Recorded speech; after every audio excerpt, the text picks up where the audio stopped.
Hey guys, PepperAmmy here. This week we are taking a look at Turkish Delight. Now we will of course be working with boiling sugar this week, so be careful if you are making this at home. And if you do enjoy Turkish Delight, it could be ruined for you when you see just how much sugar is going into this. Now, as always, the ingredient list will be in the description down below, and while working with sugar, I will be referring to temperatures in Fahrenheit as it's easier than dealing with half a degrees in Celsius.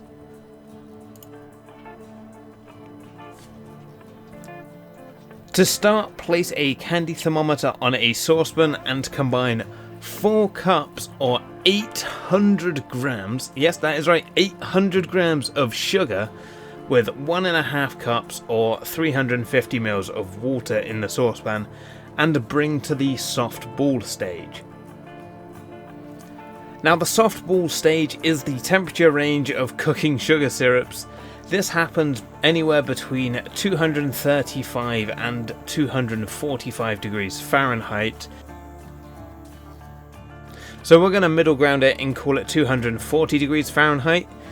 Now, as well as using a candy thermometer, at this stage you can determine it by dropping a spoonful of hot syrup into a bowl of very cold water, and if you can roll it into a soft ball, you are at the soft ball stage.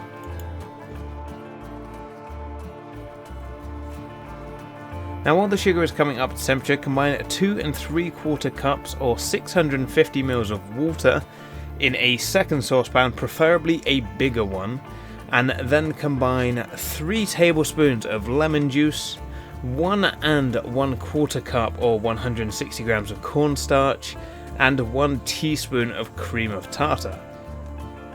And then give this a mix and make sure there are as few lumps, preferably no lumps if possible. And if you do end up with lumps, you can always run it through a sieve later on, but just try and remove them now so you don't have to do anything like that later on. And then turn the heat on high and mix until the mixture forms a thick white paste. Now this can happen quite quickly. Mine happened in a matter of seconds when it got up to temperature. And once again, keep on mixing to remove as many lumps as possible. Once you have your paste, remove from the heat and set aside until the sugar comes up to temperature. Once the sugar syrup has reached 240 degrees Fahrenheit, slowly pour the hot syrup into the cornstarch paste, being very careful not to spill any on yourself. And if you have a second set of hands free, this can be a really good time to just get a little bit of extra help, as that is the safest way to do this when working with hot sugar.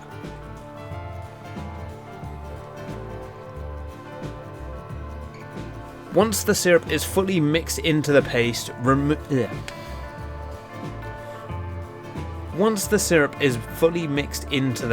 return to a medium heat and let simmer for between 45 minutes and an hour, until the mixture starts to turn into an orange or golden jelly.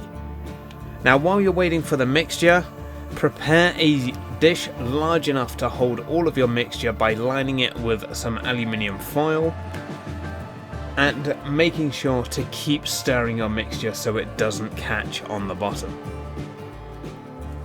Once your mixture has changed colour, turn off the heat and mix in your flavours and your colours of choice. And if you like it, 2 tablespoons of rosewater. Now this is a very acquired taste, so it's up to you if you want to add it.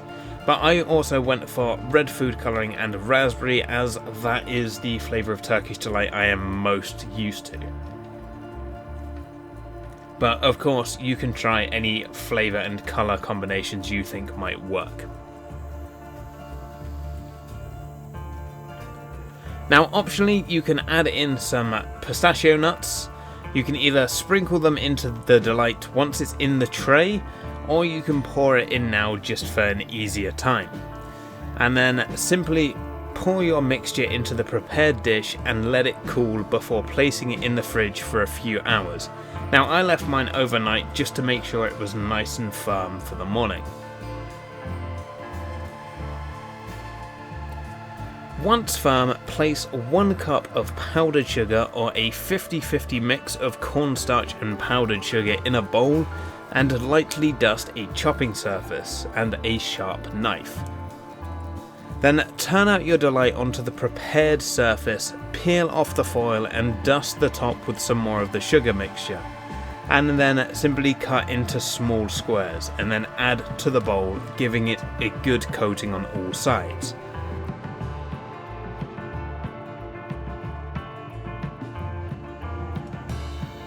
Now, as the Turkish Delight comes up to room temperature, it will become much softer.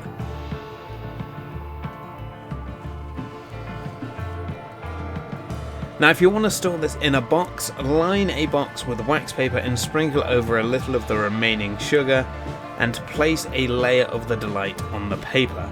And then simply place paper, sugar, Turkish Delight, and do this until you have fully laid out your Turkish Delight in the box.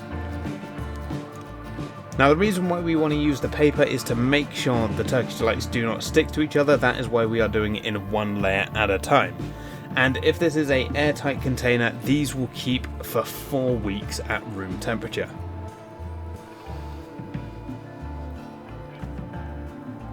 Now, in the famous words of Binging with Babish, it's time for that all-important cross-section.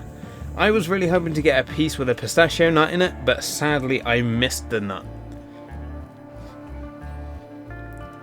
Now, Turkish Delight is not a common thing to get in Denmark, and it was really nice to have something homemade that tasted so familiar. Now, if you guys did enjoy this video, let me know down below. If you haven't already, please consider subscribing, it helps me out a lot, and I will see you all again next week. Thanks for watching.